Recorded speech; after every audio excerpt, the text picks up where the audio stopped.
Welcome everyone to a calm, peaceful, and gentle evening. And for this new week, I want to wish all of you exactly what I just wished for you. That was the first wish. The second wish is that your life will feel new. I wish that you will know how to renew your own life. I wish that you will find the refresh button, the F5 key of your own life. And honestly, sometimes the idea for this show comes from some pretty funny coincidences. Not too long ago, I was just sitting around chatting with a friend. When I arrived, I saw that my friend was simply sitting at the computer working. Totally normal, right? That computer, in my opinion, was very expensive. But here's something interesting. Every time my friend went back to the desktop, they would right-click and hit refresh. And I was curious about that. You see, back in the day, when we used to use old computers that froze a lot, almost all computer users developed this habit. Every time they got back to the screen, they would right-click and hit refresh. Some people even wore out their F5 key from pressing it so much, and I know that for many people this has become a real habit. So maybe because of that, even now when using a computer that is basically extremely powerful, they still press F5.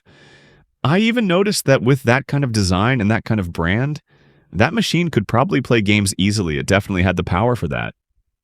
So I thought to myself, this computer is way too strong, and yet still F5. So I asked my friend, this computer is clearly high-end already, so why are you still pressing F5? After I asked, my friend said, hey, it's just a habit. I don't even know what I'm pressing it for anymore. It's just a habit now. It's kind of chill. Like every time I go back to the desktop, my hand just gets itchy and I press it. There's really nothing to it. And suddenly I connected that to something else. I thought, hey, could it be that refresh has somehow gone into our bloodstream already? Even when someone is already totally satisfied, when they don't need to refresh, don't need to renew, don't need to press F5, yet they still do it anyway. So could it be that this tendency is also exactly how our lives are? Meaning no matter what, we still feel the need to renew. Even if your life is doing fine or not fine, even if the computer of your life is weak or not weak. It seems like we still have this tendency to want to refresh it, to want to renew it, to want to make it feel fresh again. It seems like every one of us wants to freshen up our own life. You want to make it new again, right? And when I look back at my own life, at the lives of my friends, at the lives of the people around me, I see that this need to renew, this need to refresh life, seems like it is always present. Now, I'm not saying that the present moment is not important. No, the present is important. But just look at our lives. There are times when we fall into this state where today, I feel sad. It just suddenly feels sad. Everyone. It just suddenly feels sad for no clear reason. So could that sadness sometimes come from the fact that we need to refresh our life? That we need to renew it, to freshen it up a little bit? Right? Just look back at your own mood. Look back at your current situation. It seems like every once in a while, life itself wants us to refresh it. So now, this is just my personal experience, everyone. Just my experience. Something I've admitted to myself. I see that maybe we should treat pressing F5 on our life as something necessary, something important, and something we should do. Treat it as something that is meant to be done. And we need to remind ourselves to do it, not wait. Not wait until our machine freezes and then we panic and rush to hit F5. We should just press F5 on a regular basis, just for fun. Let me be clear about something here. Technically speaking, for those of you who understand technology, you know that F5 doesn't really work the way we casually think it does. It's not like pressing F5 automatically makes things faster. But that's not what we're talking about here. We're not talking about the technical side. We're talking about the feeling. We're talking about the shared meaning that most of us agree on. And for most people, that's how they see F5. So now here we go. It took a little while to get into the main point, didn't it? Oh well, having something to talk about for a while is kind of fun too. So let me tell you this. What can we do to press F5 on our life regularly? My formula is very simple. Try something that meets two conditions. First, it has to be new. Second, it has to be safe. Try it. To me, that is a wonderful way to press F5. How much your life changes, how fresh it becomes, depends on how many times you try something that meets those two conditions. First, it has to be new. For you, not necessarily new to others, but new to you. And you actually have to do it for real. And second, it must not cause harm. It has to be safe. So, for example, maybe up until now you've never cooked before, and honestly, you might not even think that you like cooking, but I would still encourage you to try cooking. Cooking is something new for you if you've never done it before. And secondly, it's safe. It doesn't hurt anyone. And there's nothing about it that could be called terrible, a disaster, or a catastrophe. So just do it, because like I've already said, we only really find ourselves through action. There are things we think we don't like, but who knows, maybe we actually do. And the opposite is also true. There are things you've already experienced, things you thought you liked. But once you really got into them, you realized you didn't actually like them, right? So the truth is, life has to be experienced. And I always encourage everyone to be humble. Now, the word humble in this context is a little special. Let me explain. Being humble here means understanding that we are still in the process of becoming complete. We are not complete yet, everyone. The current version of ourselves doesn't know everything. A stubborn person is actually a very arrogant person because they think they already know enough and that there is nothing newer, better, or more wonderful than what they already know. And that's why they refuse to take new things in. Right? A conservative, closed-off person is actually not a humble person at all. And us, honestly, let me say this, experience things. Be open. Because we don't know enough yet. We are not complete yet. As long as we are still alive in this world, there is still a long road ahead for us to improve, to become better. We understand that the current version of ourselves does not hold the ultimate truth. Our understanding of any given thing may not actually be right yet, and the only way to know whether it's right or not is to try it. And of course, we can absolutely make mistakes. So it's best to have a filter. First, what you try has to be new to you. Second, it has to be safe. So for example, cooking is one of those things. Try it, everyone. On some random crazy day, go to the market, go online, search for a dish, and just try it. Experience it. Whether you like it or not, you won't know yet. Or you could even take a short cooking class. Whether you like it or not, I don't know. You might not like it, or you might like it. Let's just say it's 50-50, everyone. Oh my God, in this life, a 50% probability is not bad at all. A 50% chance is actually really good. So try it, everyone. I've seen so many people who used to think they didn't like cooking, and now cooking has become one of the things that comforts them the most in their lives. I'm not kidding, everyone. I'm really not kidding. And then it creates even more so-called secondary joys, bonus joys that come along with it. At first, they were just curious, so they cooked. That was all. But later, something else was born.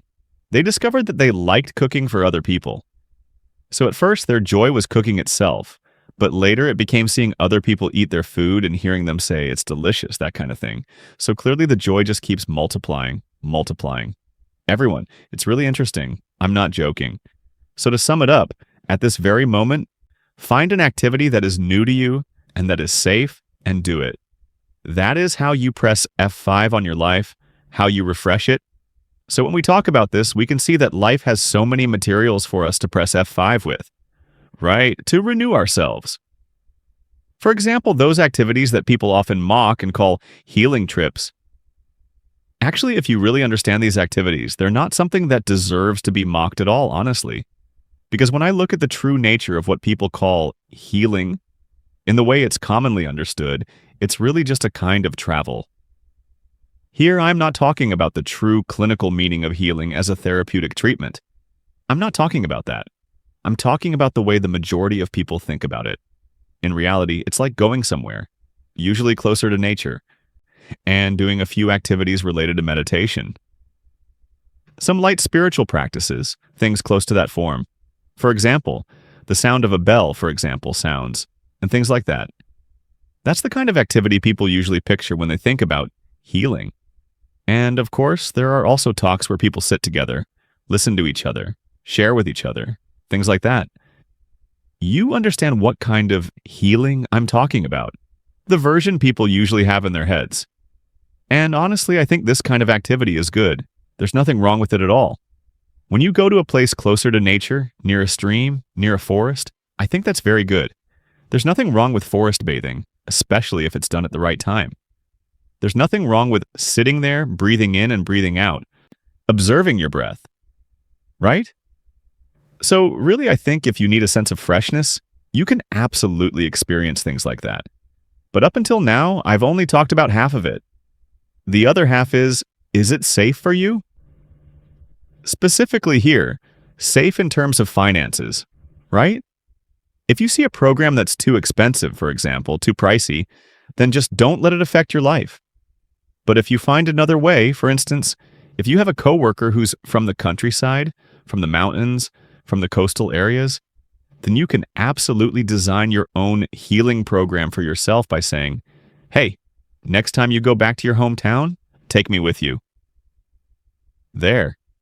You get to go into the forest, go to the streams, you sit there, you breathe, and the essence of that is already very close to meditation. It's already very close to the meaning of healing, right? So try it, everyone. Try good things. As long as it's safe, as long as it doesn't cause harm, then I think it's okay. And life has many F5 switches, like I said. Because if you really pay attention, our lives repeat themselves to a level that is sometimes honestly alarming. And usually, that repetition leads to a state of exhaustion, even when you're living comfortably. Exhaustion while being comfortable? That sounds strange. But it exists, everyone. It means you wake up in the morning and you do that same thing. Mid-morning, you do that same familiar job. At noon, still the same familiar routine. In the afternoon, the same familiar work. At night, still the same familiar pattern. It's just familiar, familiar, familiar. So I'm saying, even if you live in an environment that is relatively safe, relatively comfortable even then, I think you will still have moments where you feel bad, and sometimes you feel lost. Everyone. The term existential crisis is actually a very interesting concept for you to look into. Almost everyone goes through it. At some stage, you suddenly start questioning your life. And that's a very good thing, everyone. Even though people who go searching for existential meaning usually have already gone through some deeply uncomfortable emotions, if not an actual crisis. But that's another topic.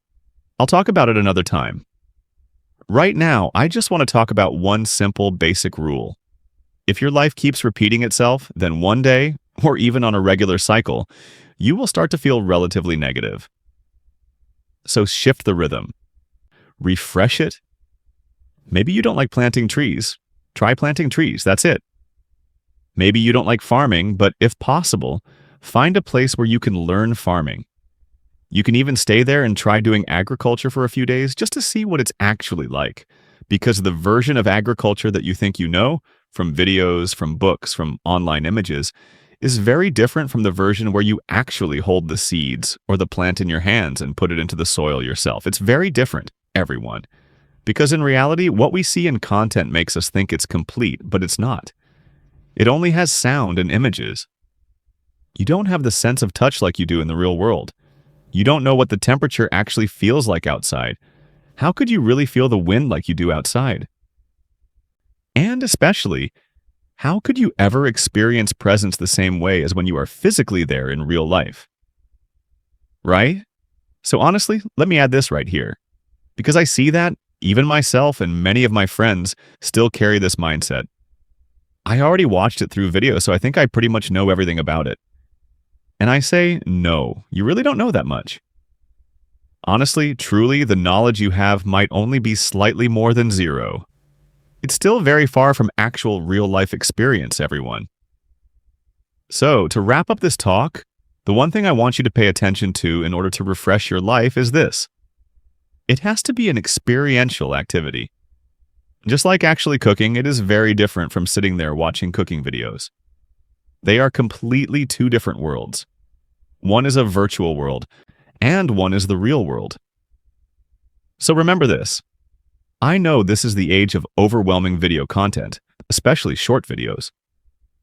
In just one evening of scrolling for an hour, you might feel like you already know everything in the world. But remember, that doesn't mean you actually know it. If anything, it only means you know slightly more than nothing. That's not even counting fake news, not even counting misinformation. And if what you know is fake news, then your understanding is actually in the negative, everyone. So be careful and prioritize real-life experience. Life outside is special, it's fun, it's interesting, and it's far more colorful than life on the internet. So go out and experience it. Thank you so much for listening to me. Now I'm going to turn off the mic and go live my life. And let me say this one more time. That's why I rarely post videos, everyone. I always have. Because in reality, I'm someone who loves learning and loves experiencing life. So to call me a content creator isn't really accurate. I don't make that much content. In an era of such cutthroat competition among creators, when I only post this little, you already know I don't stand a chance of competing with anyone. But honestly, I'm fine with that. Because I'm someone who prefers learning over teaching, prefers experiencing over watching. So I hope you all understand. Some of you tell me post more, post more. And I tell you honestly, if we're talking purely about capability, I could do 7 videos a week. Straight up. Because first of all, I already have a lot of experience now, so when I turn on the mic, there's always something to talk about. In the past, it was tougher because I didn't have as much time. Now it's actually much less exhausting. It's very chill, everyone. Now it's actually fun to do. But I'm saying it's not necessary for us to be online all the time. Being online is important, but we should be online in moderation and spend most of our time experiencing life outside. And that's the real reason why I'm rarely online. Because the virtual world still has its own kinds of joy. But like I've told you, no matter how many cooking videos you watch, you will never have the same feeling as when you actually cook. And when you invite other people to eat the dish that you cooked, that is a completely different experience altogether. Of course, this content itself is also online content. But I hope you can see that in the end, this online content is still inviting you to step out into the real world and have real experiences, because that is the only way to truly refresh your life. All right, thank you so much for listening to me. Goodbye, and I'll see you again next week, everyone.